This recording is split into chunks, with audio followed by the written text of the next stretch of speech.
You are deserving of happiness. You are deserving of healing. You are deserving of joy. Whatever your dream is, whatever your passion is, work towards it and put God first. God has to be in your life. Wanted to use the skills and the training, hopefully to advocate on behalf of the community. I'm able to say that on Chop It Up. Be prepared to keep it real. Hello and welcome to the Chop It Up podcast, the show that's unfiltered and unapologetic. Each episode will bring you closer to finding your purpose, so be sure to listen all the way through. Now, here's your host, Carmisha Superville. Welcome back to the Chop It Up podcast. Guys, I'm so happy you are joining us and listening to another wonderful episode, especially for the new year. If you haven't heard it, I know we're going to keep saying it. Happy New Year. This is 2024, and this is our second episode of the new year. Super excited, and I'm super honored to speak with this special guest this evening, someone that I truly admire in the broadcasting space. We are speaking with the founder and CEO of the Daily Gospel Network, Mr. George Sanders. George is considered one of the leading authorities on Christian business and ministry marketing. Throughout the years, he has provided a variety of marketing solutions from social media management to television broadcasting. George and his entire Daily Gospel Network team currently manages over 300 ministries with television, internet, and social media management. We are so honored to speak to this trailblazer, and I am so excited to hear our conversation. George, welcome to Chop It Up. How are you? I'm wonderful. Thank you so much. And how are you today?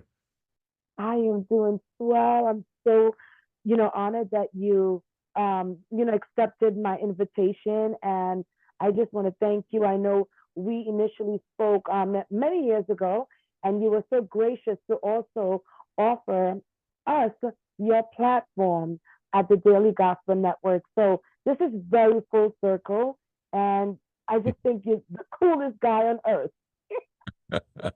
Thank you. Oh, you're welcome.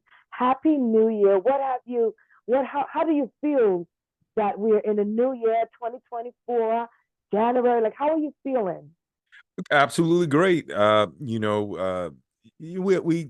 kind of get the New Year thing, and but for me, every day, every month, I'm trying to do something different. And so it does, obviously it's a milestone. We're making another year. But I really try to take that attitude literally daily, monthly, and then of course yearly. To be the best that I could possibly be. I know that sounds like a cliche, but I tell everybody, if you strive to do that every day, try to find something new you can learn every day, try to strive to do something different every day, you will look at nothing but success. I promise you that. Amen. Amen. And that's so amazing you said that, because that leads me into asking you, how did you come up with this concept of creating this platform, the Daily Gospel Network? How did you come up with that concept? Well, first and foremost, I got fired from a job. Okay. I joke about it. It was actually my dream job, and I was producing a television sports show.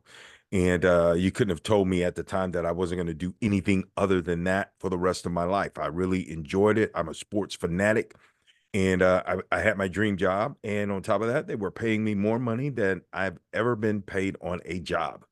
And because I was also in sales, selling advertising for the show, because we were doing so well, we had to hire other people. Because I just couldn't do it all myself. And essentially what I did, I hired people to replace me. And one day the owners came in and said, "Hey, we want to go into a different direction." And I'm like, "Yeah, great. What direction are we going in?" And then he said, "A direction that doesn't include you." And during the time we were doing the Daily Gospel Network. Now, the Daily Gospel Network was intended to be a network of ministry leaders, not network as in television network. It was a network of people. And we did some marketing stuff for ministries and churches, flyers, uh, websites, things of that nature, right? And because I was kind of paid to learn about television on my job, right? I just basically converted, that idea over to the Daily Gospel Network, because then COVID, it's right before COVID, right? A lot of churches were asking me, hey, look, we're doing Facebook Lives, but we can't figure out how to grow our churches. We got people watching us on Facebook, but how do we grow? And collectively, I had quite a few churches that we did websites and graphics for, and some video production for. And it was an epiphany, actually. It was a pure divine. I remember it like it was yesterday. I was walking through the kitchen, and my oldest daughter happened to be at home at the time. And I said, you know what? We're going to start a television network. And she didn't reply to me at all. She didn't say like, wow, Dad, that's great. She just continued doing what she was doing. I think she was eating at the time. And I said, did you hear what I said? I said, I just had this thought, this idea birthed to me that we're going to start a television network. She said, yeah. She said, get to work.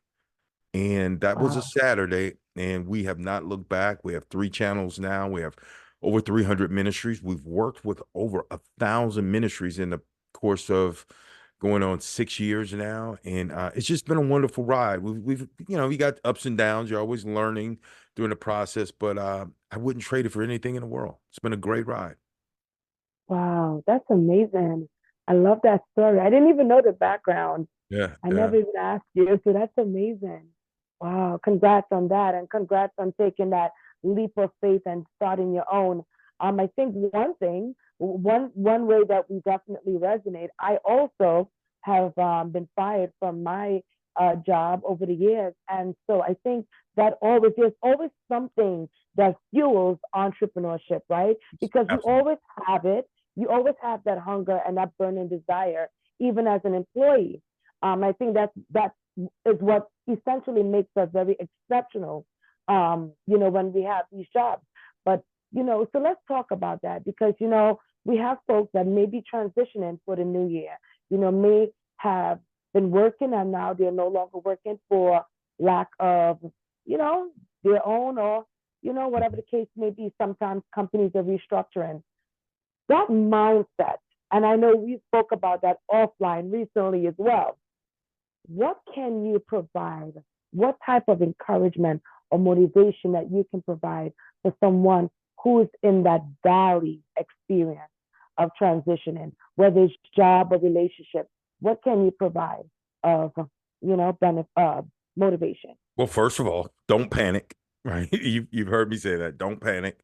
And listen and understand that sometimes you have to be forced out of something to see what the goodness of, life has to offer, the blessings of life. Because otherwise, if you take me for example, this was my dream job. I was producing a sports television show. You would have to dynamite me out that job. I wasn't going to leave on my own free will. But, that job provided me enough knowledge, enough understanding of television to be able to do my thing. So, one of the things I tell people when they're faced with these situations is, okay, obviously, number one, don't panic. And then number two, take an assessment of your assets. And I don't mean assets like you got a car, you have a house, you have jewelry. I don't mean that sort of assets. What are you good at? What are you good at and what are you passionate about? Right. And then think about how you could take that thing or things and then monetize it. Right. So I didn't know that was the process that I was doing. Right. I just kind of said, okay, well, I had a great experience of doing this. Perhaps I can teach myself how to do a television broadcasting network. Unfortunately for me, there wasn't a lot of examples to base anything on. I wasn't like I could, go to the handbook of how to start a television network. So I had some bumps and bruises, but for most people, you can monetize yourself. What are you good at? Matter of fact, that job you just left or got expired from or fired from, laid off, or whatever the case may be, that job, think of it in a different way. That job has provided you with on-the-job training for your business. right? So think of it in that, put a different twist on it. Now, think about, okay, I was an accountant. I was a human resource person. Okay, perhaps you can take those skill sets and then turn it into a book, and take that book and turn it into a course. And now you have a book and a course, you have credibility. You were on that previous job 5 years, 10 years, or however long you were on it, you have credibility in that space. The issue with most people is that they don't believe that they're an expert at something. Now, here's where I want you to think about this. All the years, all the months, all the whatever that that person paid you for, they wouldn't have paid you if you weren't good at it. Okay? You have to have a different mindset about it. Now, imagine you wrote an ebook. Imagine you have a course, and now you go to the market and you say, hey, I'm this person, and here's what I would love to teach you so that you could be better at whatever this certain set is. So don't panic. It happens to a lot of people. In fact, there are tons of people that are people that you respect and admire that it has happened to. And it was the thing that catapulted them to where they are in the position that you admire so much. So don't panic, assess your assets, and then move forward. Be brave. You got it. You got to take that leap. And I promise you, listen, the only thing that could hurt you is if you stop. I tell you, don't ever give up. I don't care what the circumstances look like. Don't give up. And I've seen some dire situations. I mean, listen, I've had my cell phone cut off, and I've had to call business. Look, I've seen times where I've had to go borrow someone's cell phone and say, look, I'm going to borrow your phone for a day because I got business calls to make. And that person's looking at, what am I going to do about my phone? Well, we figure that out. But I've got moves to make, and I promise you I'll get back with you within 24 hours with your phone. But I tell these stories now. Yeah, was it embarrassing at the time when you get up in the morning and your cell phone's off and you have absolutely no money to, yeah, absolutely. Is it embarrassing when you get past due notices? Listen, most of us have been broke before in our life. Don't act like it's brand new. Just forge through it. And I promise you, if you take action, you build momentum, and you stay consistent, you will be successful. I promise you that. I love that. Thank you so much for that. And that's wise words, and it's so needed. So thank you. All right. All right. So how did you position yourself? So you spoke about your platform. How did you position yourself to monetize that platform? And I want you to give us the true nuggets, because you said something earlier about, when those adversity comes, think about your assets and evaluate your assets. Many of us do have talent, but in order for us to have those talents where we can sell or market those talents, we have to have a supply, and it has to have a demand. Yes. So George, being honest, how did you monetize your platform, right? And how can other Christian creatives monetize their platform without jeopardizing their integrity? Well, that's a good thing. Well, obviously, you want to be a business that's in good standing, and I don't mean with, Better Business Bureau. You want to be in good standings with real people. Okay. And so one of the things I would tell you as a business owner, number one, you have to make yourself accessible to your clients. Yeah, we have over 300 churches, but I don't think there's been a time when you call me where I give people my cell phone number, because the integrity of what we do. If someone says, hey, my show was supposed to air at 8 o'clock and I don't see my show. Yeah, I've got a program manager. Yeah, I have a operations manager, but you know what? You can call me because you paid money for your sermon, your church program to actually air, your talk show to air. You can call me directly, and I give everyone that opportunity. Now, do you think, well, why would you do that? Wouldn't you get calls at 3 o'clock in the morning? Most people are respectful. I've never had someone just call me at 3:30 in the morning and say, man, what are you doing? And most people are very polite.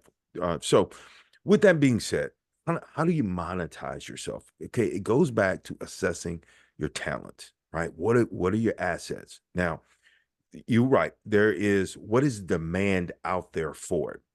Now, just about everything that you are good at, someone wants to know about it, wants to know how to do it. I know it's hard for us sometimes to fathom that because it's the thing that we do and we do it every day and we're like, that comes easy. Okay. So for instance, you have a podcast. You know how many people that want to learn how to do a podcast? So the first step I would tell you is bring some credibility to your name. Well, you already have credibility because you have a functioning podcast. You can tell a person from start to finish how to get their podcast up, how to get on Spotify, how to get on Anchor FM, whatever it is that they're trying to do. And you can also talk to them about formatting and structuring a podcast, how to get guests, all of those things that are meaningful elements of having a podcast. So I want everyone to think on those terms, right? What have you been paid to do before, right? And now the fact that someone else has paid you to do it, that means that you're qualified to teach people to do it, right? Or else that person or persons or that company would not have paid you to do it. Okay. So now we make this list and then we say, okay, let's kind of figure out what the demand is in the market. Okay. And again, I'm telling you, this part can be a little tricky because whatever it is that you're good at, or the multiple things that you're good at, and I promise you, it's not just one thing, it's multiple things, there is a market for it. You then have to find your market. What better place to do that than social media? Our company literally rose in a year because of Facebook and Instagram marketing, right? But we made a commitment to it, meaning we had to learn. And when I say that I had to learn. I have a team that does that now, but I had to learn Facebook and Instagram marketing, not just posting. I'm talking about paid advertising so that I could reach specifically the people that needed to hear my message. Social media gathers enough information on people. So whether or not, let's say, for instance, you're in the podcast space, you can ask Facebook and Instagram, hey, who are the people that are interested in podcasting, right? And I want to market to all of those people. Now, what you have to do is, number one, be realistic with yourself. Is your offer put together well enough? Is it packaged well enough so that when the market sees it, they say, wow, I want to be on the Daily Gospel Network. Wow, I need her to tell me about being on a podcast. Wow, this guy is like a tax guru. I need him to tell me about how to save money on my taxes, right? It has to be put together professionally. And you know what professionalism looks like. So many times we find ourselves in a financial jam and we want to make money fast. That's why I say don't panic. Make sure that you have your customer in mind first, because when you do that, you don't have to worry about chargebacks and refunds. And more importantly, that customer is going to be well served, and that customer or that client is going to tell someone else, and then you'll find your business growing. We get tons of referrals from churches that are already on the network. Pastors know pastors, ministry leaders know ministry leaders, and they say, yeah, I'm on television. Well, where are you on television at? Oh, you've heard of the Daily Gospel Network? Yeah, I have. Yeah, matter of fact, let me give you the guy. He's the CEO. I'm gonna give you a cell phone number. I get people that call me up and I'm like, like, and they tell me, it's like, geez, I can't believe you even answered the phone. Like, well, that's what my phone's for. Right. So I would tell anybody that's out there that's in this situation, when you take an assessment of what your gifts are, what you're an expert in, and don't be afraid to use that word. You are an expert. You are an expert podcaster. I promise you, you are. You are an Oh, expert. I know I am. Absolutely. And I had to, there, not to cut you off, but I had to learn the hard way. Like, this absolutely. was all trial and error because I did this during the pandemic. All trial and error. That's right. And now you are in a position that you could teach people how to do it. But we get what's called the imposter syndrome, where we believe, oh, I mean, I've got a little bitty podcast. My podcast is here. Come on. Let me tell you something about podcasters, because I teach people how to do talk shows and podcasting myself. The average podcaster does not make it past the 5th episode. Oh wow, I didn't know That's a that. that's a for real statistic. Now, how many episodes have you done? Exactly. That is an incredible milestone Thank you. for a podcaster. The average podcaster does not make it past the fifth episode. Oh, I didn't know that. Now, do you Oh, think that your credibility, if you could show a podcaster that statistic, and then I can show you how to get up to past your 20th episode, your 50th episode, your whatever episode, and how to monetize it. So monetizing is selling what you do, but also there are other ways to monetize yourself. Maybe it's a service that you can provide individually for people. So there's tons of ways to do it. You just have to be creative, and you just kind of have to believe in yourself. Yeah. I love that, Judge. I'm gonna have to hire you once I get some money. This is all independent, George. All independent. Absolutely. Absolutely. But George, I love what you said. Let's talk about integrity. That's a conversation that's been happening a lot recently in the news. So, since I've been in this space, I see and I hear a lot of things. And some folks are very controversial. And that controversial or that clickbait that some folks are naturally high on, they get recognized, they get awarded, right? They get the money, they get the streams, they get the fanfare, right? But at what cost? And so I want to ask you about how crucial it is to maintain integrity, or are there times where you do have to sacrifice for the greater good? That's a great question. So integrity is important because that is the long-standing thing, right? So let's take, for instance, you see a lot of podcasters, particularly, whatever the hottest thing is, and most of the time it's some salacious type thing. It's not just, hey, this one kid is 13 years old and he's got 5 scholarships to Ivy League schools. Because what we've done is we've built into our mind that no one wants to hear that story. And the sad fact is there's a lot of people that want to hear that story, but we want to talk about, Blueface and his girlfriend or whatever, and Sexy Red and whoever that's out there right now. Okay, you get where I'm coming from, and Will Smith and Jada. See, because it's the hottest thing. But here's what I tell people is this: I have a daily gospel, the Daily Gospel Network. We're Christian, so there's no salation that's going on here, right? I mean, it's preaching the word, it's talk shows, and we just don't. It's not where, and people watch our network. See, there's a market for you, but sometimes what happens is we fall into the trap, right? We were talking earlier, Shannon Sharp, right? So he has a great platform, but now it just seems like he's getting people on there that would talk about really, their career and how they came up the ranks, and now he's jumped into this other situation. That's great for the moment, but what I think he's going to see somewhere down the road, yeah, he got 10 million views on the first day. But what now he's going to see is that now he's going to, 15, how many? 15. He's at 15 million right now. Wow. 15 million in one day. Now what he's going to do is he's going to try to chase that number. And Yeah. that from a long-standing deal is not going to be. And let me tell you something. When you get down in the mud, it's some of it's going to slang on you. So you gotta be prepared for that. This is what I would tell you. Go with what your heart tells you, and go. And I don't want to sound. I'm from Louisiana, so I'm gonna say something that people in Louisiana say. How your mama raised you. But you know how your mama raised you. We all have sensories. We have antennas. We have whatever feelings. We have conviction. We have, some will call it the Holy Spirit, that tells us, hey, man, this ain't a path that you want to go.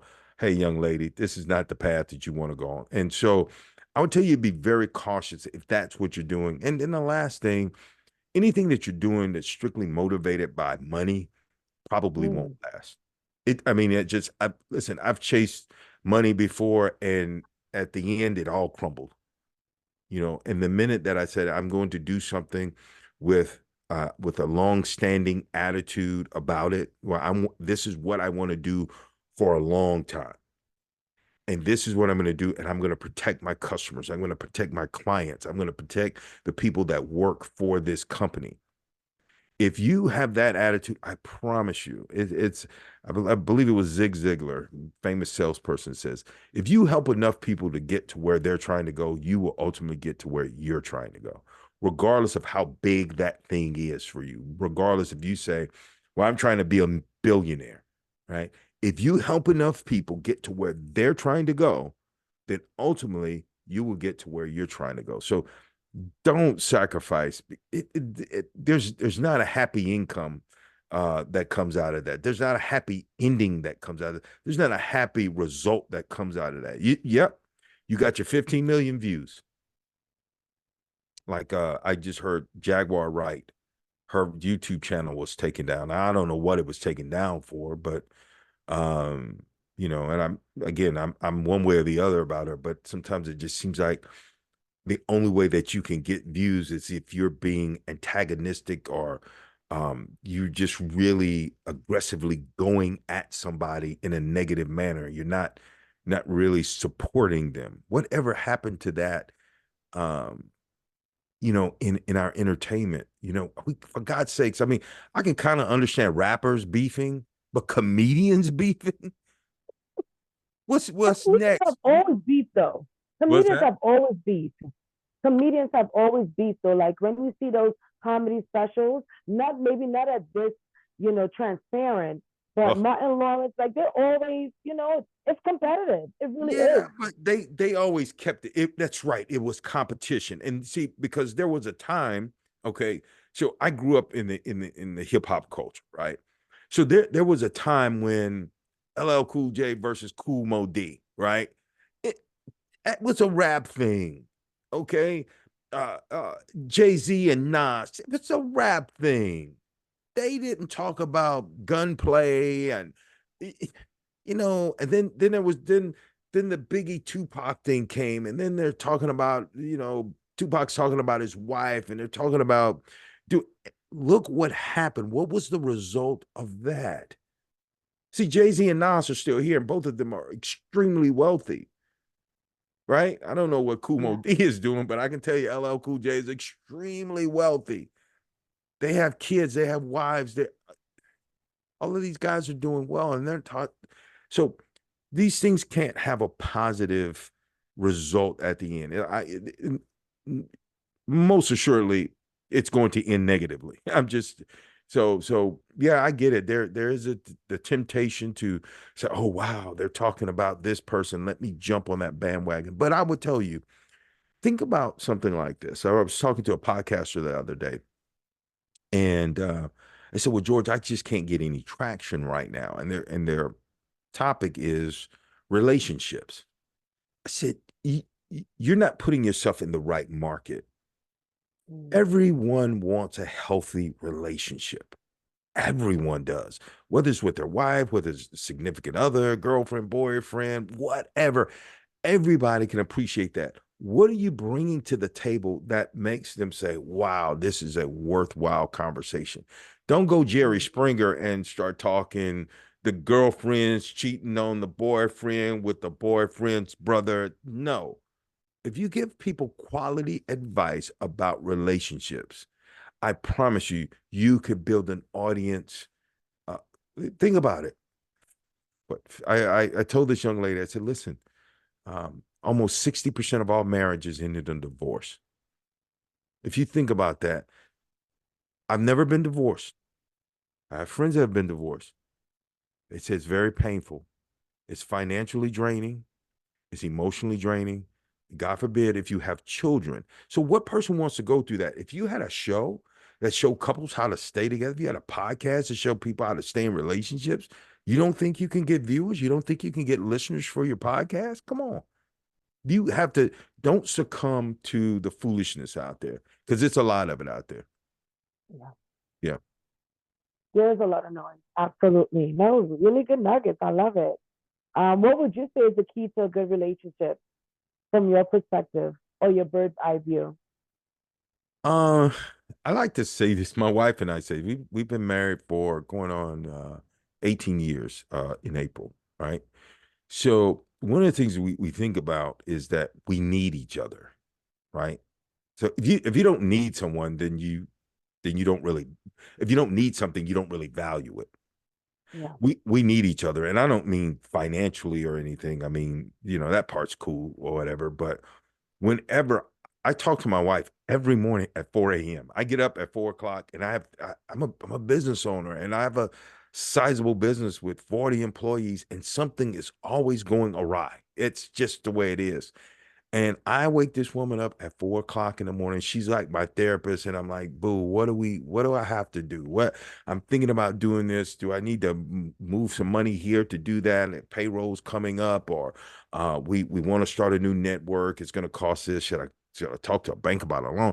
And she's there, and she's like, she never tells me, boy, it's 4 o'clock in the morning. What are you doing? She's actually giving me quality advice.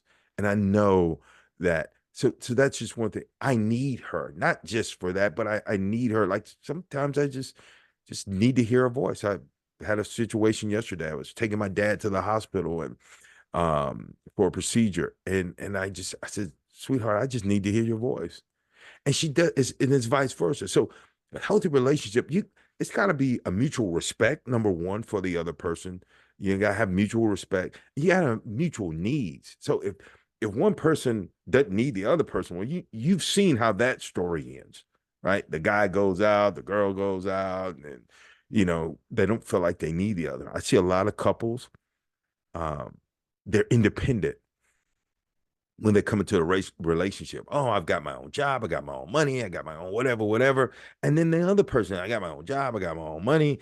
The two are like just existing together, and they don't need each other, and they don't, like I said, it's not just money, but emotionally, like, yeah, I'm kind of good. Matter of fact, let me stay in my own apartment. You stay in your own apartment, and just for looks and for whatever purposes, let's just say we're married, whatever, right? But a key to a good relationship, I think, it's mutual respect and it's need. People don't I like to like say that. that.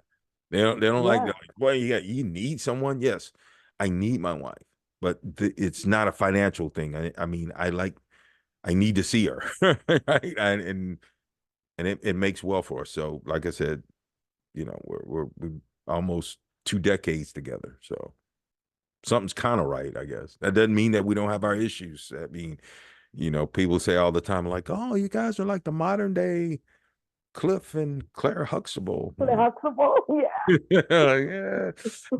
Okay, yeah. Sometimes we argue. Not often, but sometimes we have, and it's not dragged down, I mean, there are disagreements, and we're both uh, even-headed people where we don't just start yelling and stuff. And most of the time it ends in like us laughing, and she's generally 99.9% of the times right, Are according you to just her. being modest? No, I just succumb. That, you know what I Oh, mean? That's another key too. Just men succumb to your wives and just say, yes, you're right. You're right. all right. I love it. I love it. All right. Well, let's switch gears a little bit. Thank you so much for that transparency. Let's talk about failure as we wrap up. What has failure taught you, right? What has failure taught you? What was one of the biggest lessons? And that can be anything: relationship, career, spiritual, right? Professionally. Failure is going to happen. Um, I think Denzel Washington's wife says, you know, failure is a prerequisite for success. You've gotta, you gotta fail. And he also says you gotta be prepared to lose it all to get it all.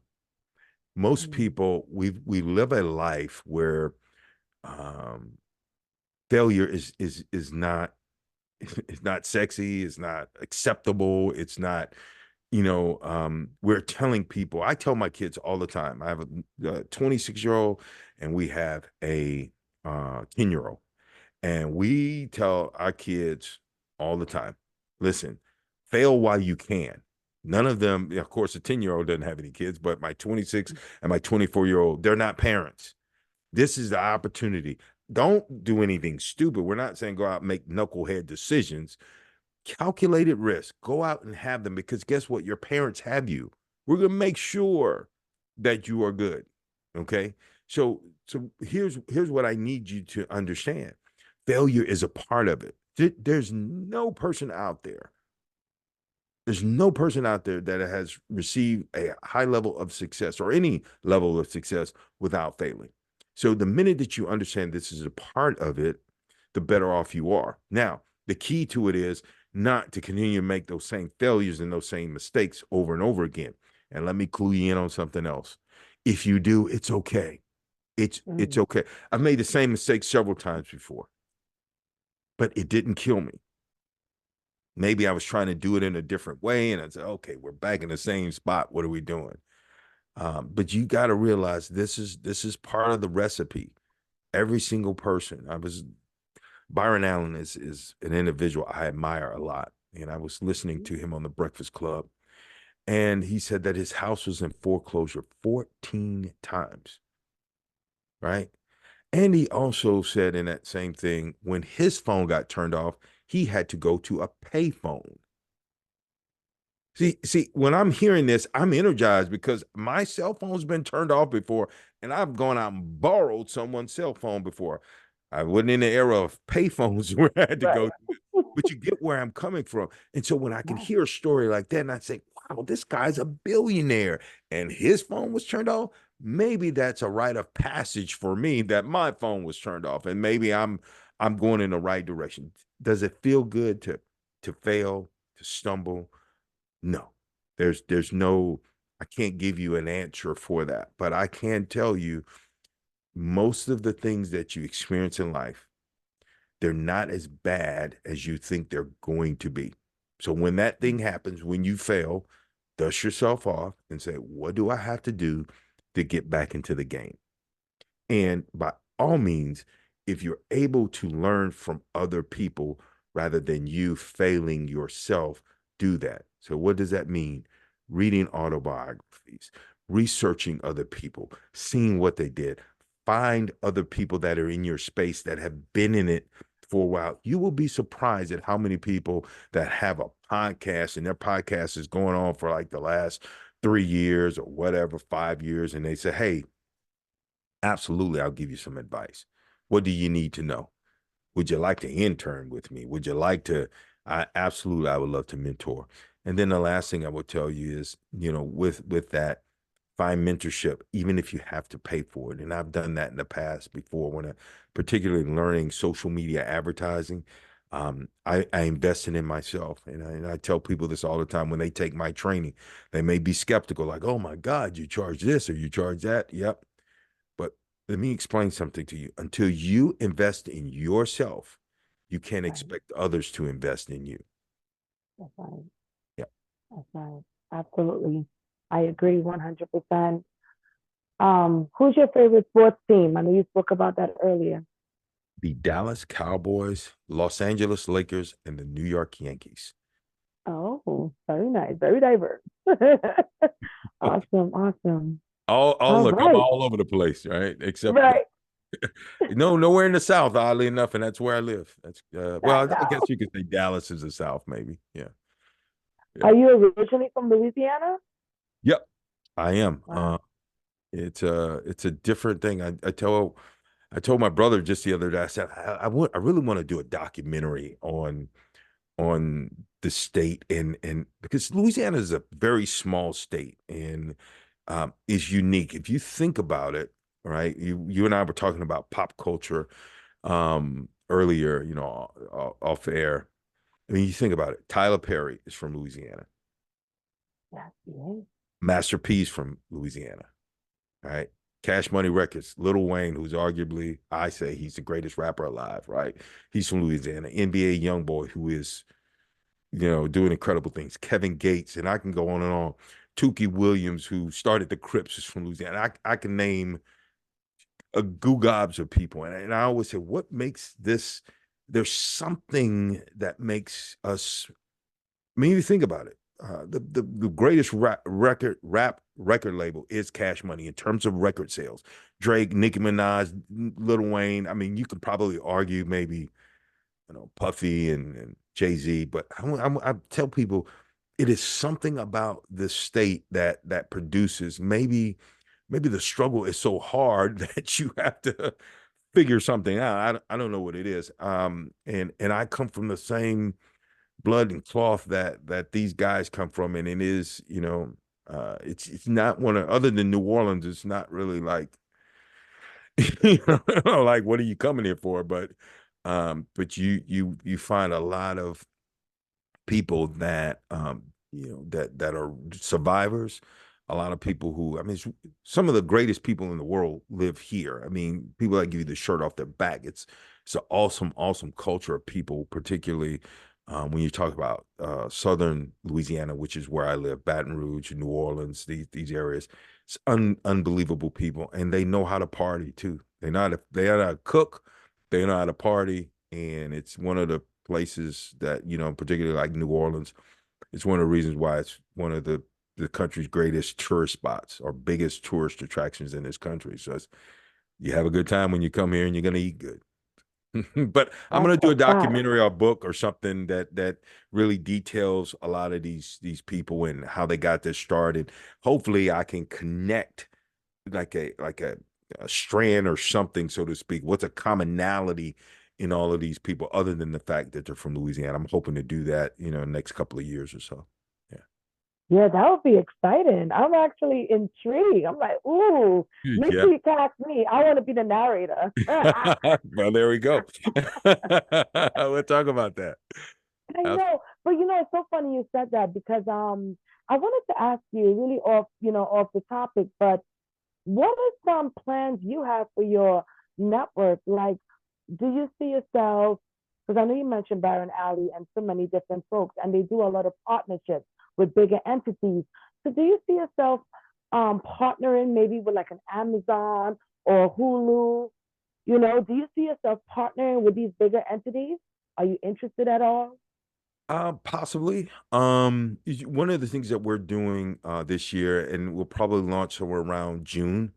We want to have more networks, but they're going to be more secular networks. So we're in talks right now to buy movie rights so that we can establish. I want to call them. I guess the best way to describe it is like mini Netflix, but we don't charge for subscriptions, right? So it will be free networks, and we're going to do them geographically. We're going to do them New York, Los Angeles, Baltimore, New Orleans, Atlanta, and we'll have networks, and we're gonna service people from really cool underground movies that we're gonna do, but we're also going to, in each one of these cities, we're going to um, place a little bit of their culture into these networks, where we're going to have our own news setup. We're going to have our own, but news is going to be different. It's not going to be, who got shot this week and who's got arrested and the politician that stole money. We literally want to talk about good stuff that's going on in every community, right? Because there are kids graduating from college. There are kids starting businesses. There are adults who are, maybe middle age graduating from college. There are people starting new businesses. We want to shine a light on those people as opposed to some of the negative things. And so we want to have enough movie content. We're working out that part right now, that each one of these cities will have their literally their own kind of mini Netflix, so to speak. And we will partner with advertisers in the cities so that we can give those businesses spotlights, right? So whether it's a local pizzeria, or the local dry cleaner, or whatever it may be, contract or real estate agent, they'll have an opportunity to advertise on a platform locally that's getting views, and that they can grow their business. And then it's going to be a whole community effort where they will have an opportunity to not only grow their business, but get people to know about their services so that they can provide those services and goods for people locally. in your local community. That's pretty dope. I think in New York we have something. One of the networks have like a program, Localish, Mm. where they highlight, local artists and so forth and businesses. So that's really dope. I Yeah. think that's needed. All right, all right, all right. Well, I could talk to you forever, but we do have to close out. No doubt. No Greg, I doubt. want to thank you so much for being such a dear friend. Certainly an invisible mentor. I definitely admire what you have built, what you are creating. And I just want to thank you for also, just being, just an inspiration. I really look up to, folks like you. As we close out this amazing conversation, let's talk about how can we make 2024 the best year yet? Give us some tips. Give the listeners some tips. What should we be doing? How should we be thinking? What books we should be reading to make this year count? Um, we've got this mantra in all my classes, more in 24. So even if 23 was great for you, we're going to try to make 24 better. And maybe 23 wasn't the best year. That's okay. It's behind us and we're moving forward to bigger and better things. One thing I would tell people is this, if you could have the mantra, act as if you can't fail. Act Mm, if you knew that whatever you tried to do or you attempted to do, whatever you have as your plan, that you wouldn't fail, how would you approach it? Right? mm, I want right. people to in 2024 to go at life with a zeal like they've never had before. Right. I Mm, mean, just to if you literally go day for day, month for month, and then it'll all work itself out. I'm talking about literally saying, okay, regardless of what's going on, regardless of what bills are due, regardless of what argument I had with my child, my spouse, my whatever, I am going to be the best version of me every single day, which means that I'm going to give it all. Even when I'm feeling a little tired and saying, I'm not going to do that. I'm going to do it. Right. Like, for instance, me, I have 12 shows that I'm going to edit when I get off of this, right? 12 of them. Now, I'm going to do that tonight. I'm going to do that tomorrow, my whole entire weekend. Would I love to just go out and kick it? Yes, I would. But I understand what I'm trying to accomplish this year doesn't allow me to do that. It's delayed gratification. You need to go through this year with a level of zeal and aggressiveness that you've never had before. You need to approach this like either it's going to happen, either it's going to be successful or it's going to be successful.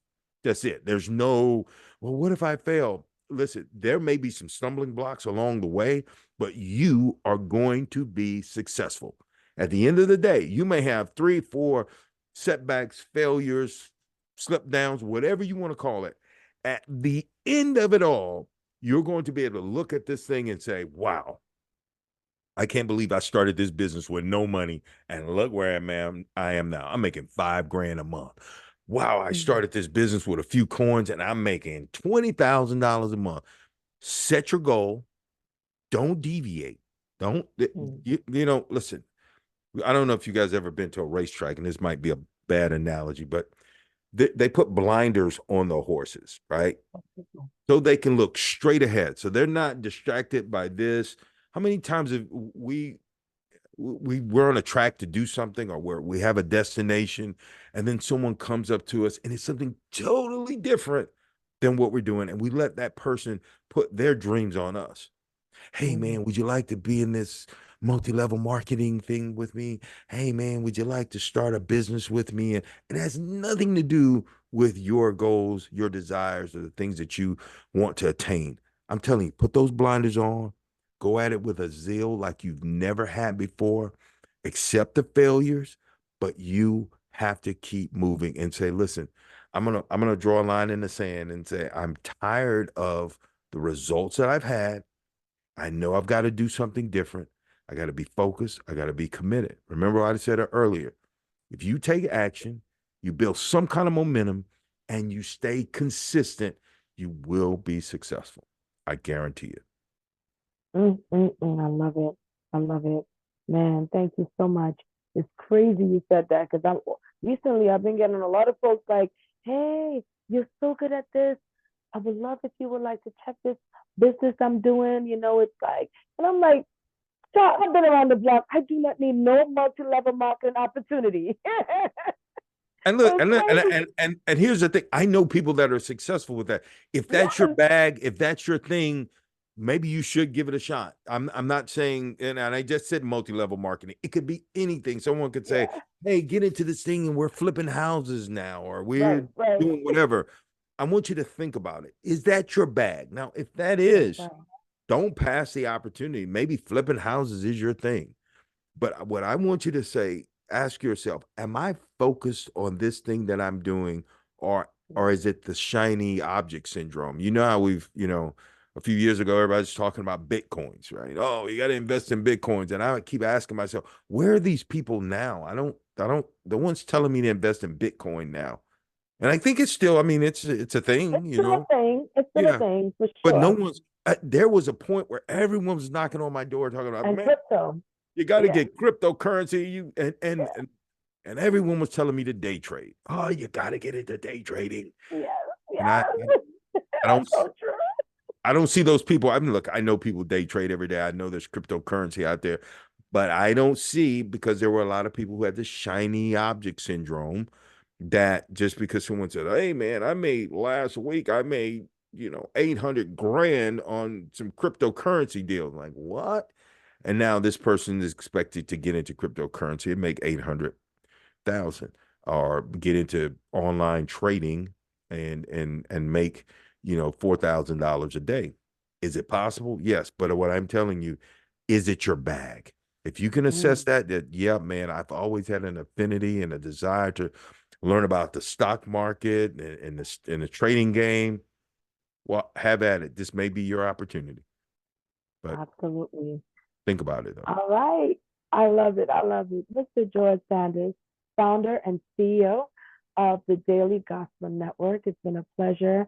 As we sign off, any projects you're working on, how should the listeners, follow you? Or matter of fact, for the folks that's listening, not watching, where should they follow you?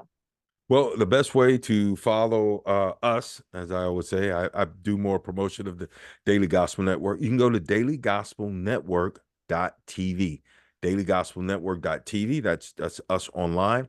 Or if you have Amazon Fire Stick, or if you have the Apple TV device, you can catch us on that. But most people catch us on Roku.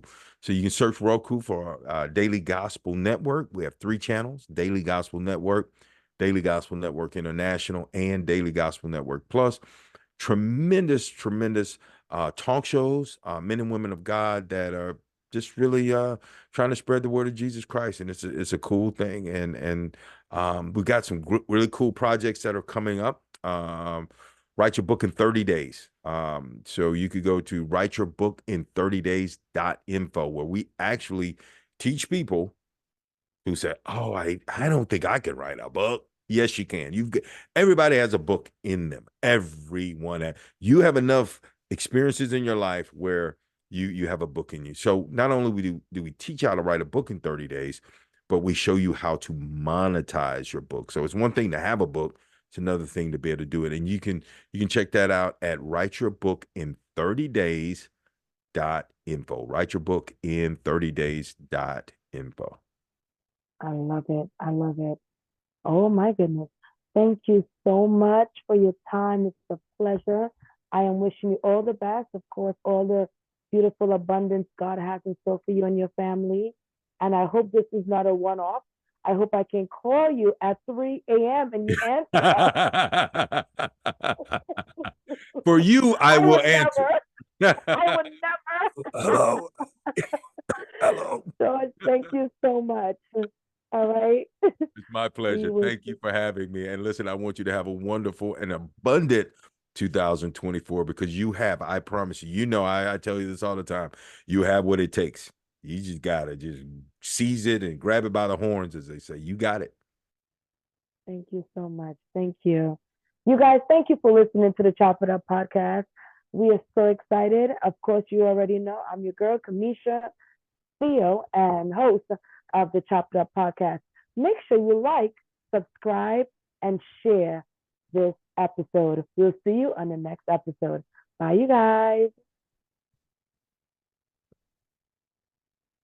Bye. See ya.